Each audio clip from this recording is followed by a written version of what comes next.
दोस्तों, gospel of Jonah YouTube channel में आप सबों का हार्दिक स्वागत है।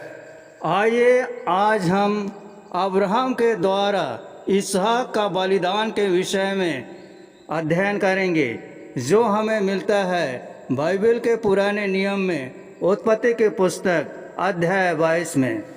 बाइबल हमें बताती है कि जैसे जैसे सारा और अब्राहम का पुत्र, जो उनके लिए बहुत सारी खुशियाँ लेकर आया था, बड़ा होता गया और समय बीतता गया। जीवन की सामान्य निराशाएं और जीवन के तनाव आए और गए। अब्राहम एक विश्वास का जीवन जीता रहा, जो सब देख सकते थे। फिर एक बार परमेश्वर अब्राहम के पास आया। इस बार वह सबसे बड़ी परीक्षा के साथ आए। उन्होंने कहा, अब्राहम। अब्राहम ने कहा, मैं यहाँ हूँ। तब परमेश्वर ने उसे इतिहास की सबसे अकल्पनीय आज्ञा दी और कहा, अपना एकलौता पुत्र इसहाक, जिससे तुम प्यार करते हो, लेकर मोरिया जाओ।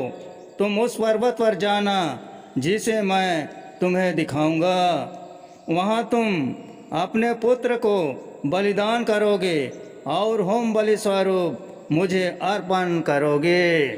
परमेश्वर का यह क्या मतलब हो सकता है? या तो जीवन को देने वाला परमेश्वर था, महान और कीमती वादों का परमेश्वर था। क्या वह वास्तव में चाहता था कि अब्राहम अपने बेटे को मार दे? क्या यह संभव हो सकता है? कैसे वह इतना क्रूर हो सकता है?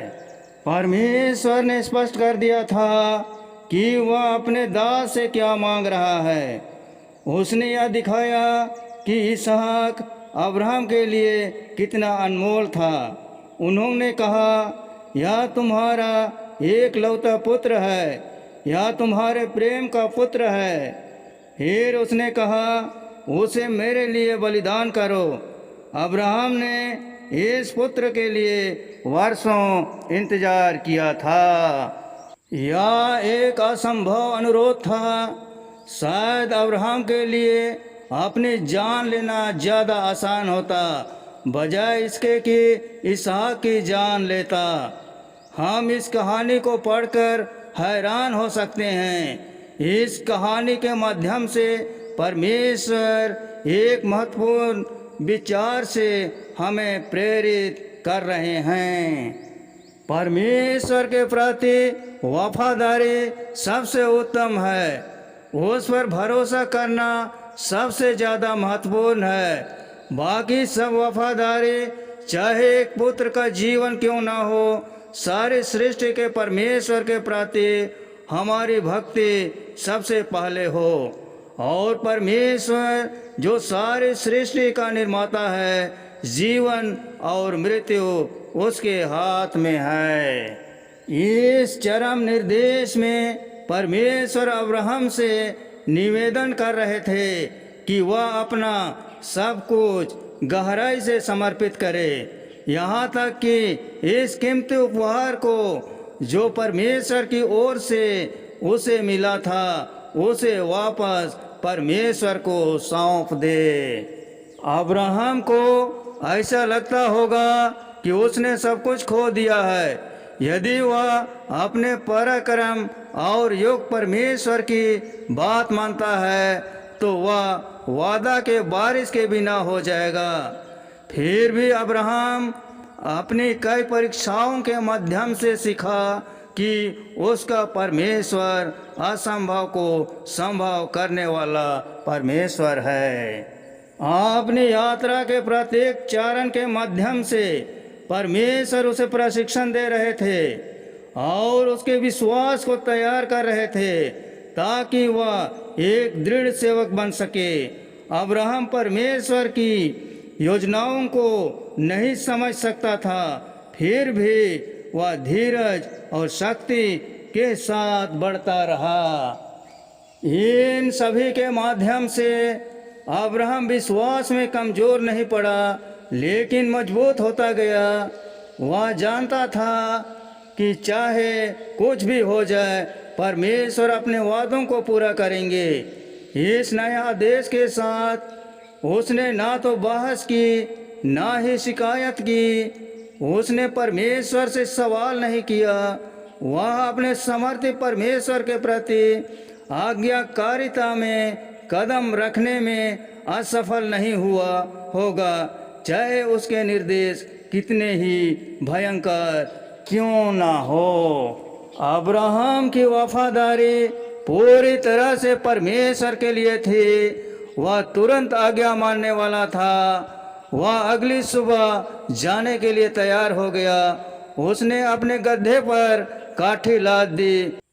उसके दो सेवकों ने उसके ले जाने वाले सामान को इकट्ठा किया। अपने बेटे की बलि भेंट चढ़ाने के लिए लकड़ी काटी और फिर वे यात्रा पर निकल गए। यह लगभग 50 मील की यात्रा थी। वादा के देश से गुजरते समय अब्राहम कितना अकेला महसूस कर रहा होगा। 3 दिन बाद अब्राहम ने ऊपर की ओर दृष्टि उठाई। दूर से उसने वो स्थान देखा जहाँ परमेश्वर उन्हें लिए जा रहे थे। वह मोरिया पर्वत की चोटी थी।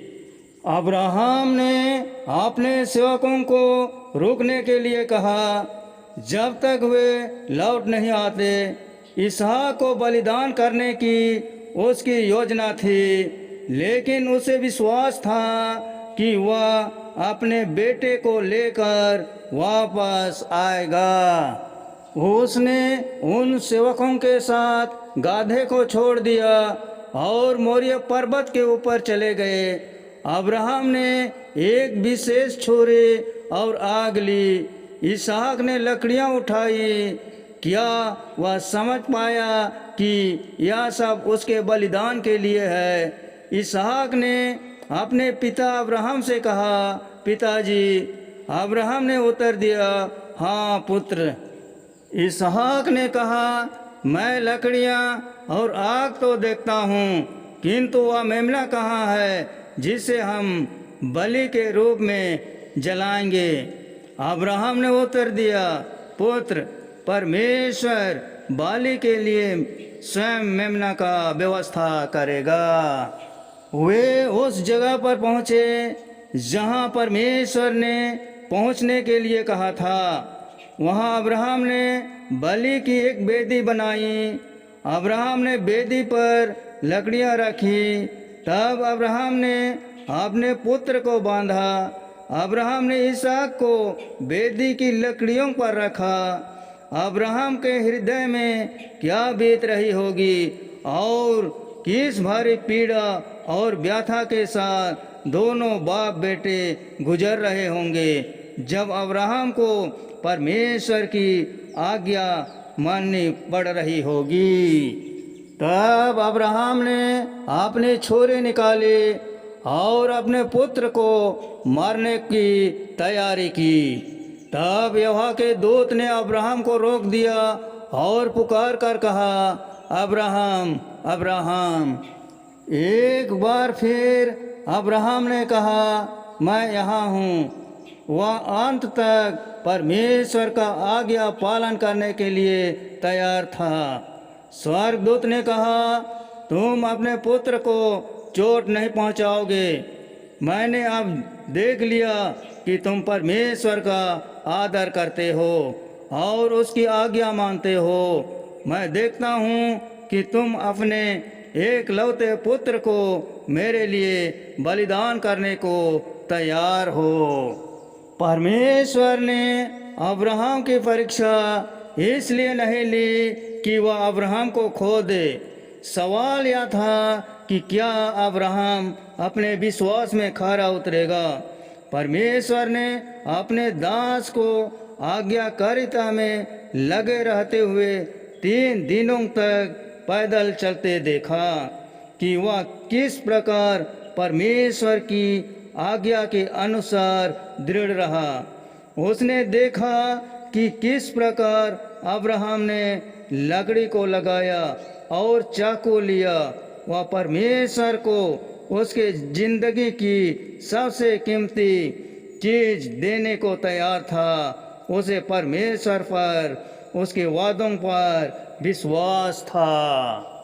जो अब्राहम ने किया उसे परमेश्वर ने अपने कोमल शब्दों में इस प्रकार कहा, तुम मेरे लिए अपने पुत्र को बलिदान करने को तैयार थे। यह तुम्हारा एकलौता पुत्र था। अब्राहम की इस वफादारी ने परमेश्वर के दिल को छू लिया और परमेश्वर अब्राहम के पक्ष में आगे बढ़ा। अब्राहम ने ऊपर दृष्टि की और एक मेढ़े को देखा। मेढ़े के सींग एक झाड़ी में फंस गए थे। इसलिए अब्राहम वहां गया, उसे पकड़ा और मार डाला। अब्राहम ने मेढ़े को अपने पुत्र का स्थान पर बलि चढ़ाया। अब्राहम का पुत्र बच गया। इसलिए अब्राहम ने उस जगह का नाम यहोवा यीरे रखा।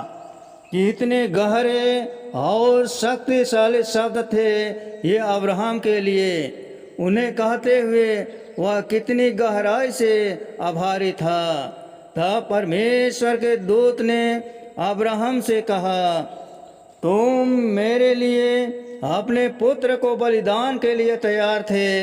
यह तुम्हारा एकलौता पुत्र था। तुमने मेरे लिए ऐसा किया, इसलिए मैं यहोवा तुमको वचन देता हूँ कि मैं तुम्हें निश्चय ही आशीर्वाद दूंगा। मैं तुम्हें इतने वंशज दूंगा जितने आकाश में तारे हैं। ये इतने अधिक होंगे जितने समुद्र के तट पर बालू के कण। और तुम्हारे लोग अपने सभी शत्रुओं को हराएंगे। संसार के सभी राष्ट्र तुम्हारे परिवार के द्वारा आशीर्वाद पाएंगे। और यह इसलिए करूँगा क्योंकि तुमने मेरी आज्ञा का पालन किया। अब्राहम ने जैसा कहा था वैसे ही वह अपने बेटे के साथ वापस अपने सेवकों के पास लौट आए, जहाँ वे प्रतीक्षा कर रहे थे। और वे एक साथ बेरशेबा में अपने घर के लिए वापस लौट आए। अब्राहम को विश्वास और भरोसे के साथ अपने पुत्र के जीवन को परमेश्वर को सुपुर्द करना था। इसहाक की जान बड़े जोखिम में थी, लेकिन अंत में इसहाक ने परमेश्वर की समर्थ और अपने पिता के पूर्ण विश्वास को देखा। अपने बेटे को बचाने के लिए अब्राहम न कह सकता था। अंत में उसने परमेश्वर को हाँ कहा और इसलिए उसने अपने बेटे को एक बहुत बड़ा तोहफा दिया। इन वचनों के माध्यम से हमारे उद्धारकर्ता प्रभु यीशु मसीह हम सबों को बहुतायत से आशीष प्रदान करे। दोस्तों, बाइबल की यह कहानी आप सबों को कैसी लगी? अच्छी लगी तो इस वीडियो को अपने मित्रों को शेयर करें, लाइक करें और सब्सक्राइब जरूर कर दें। धन्यवाद।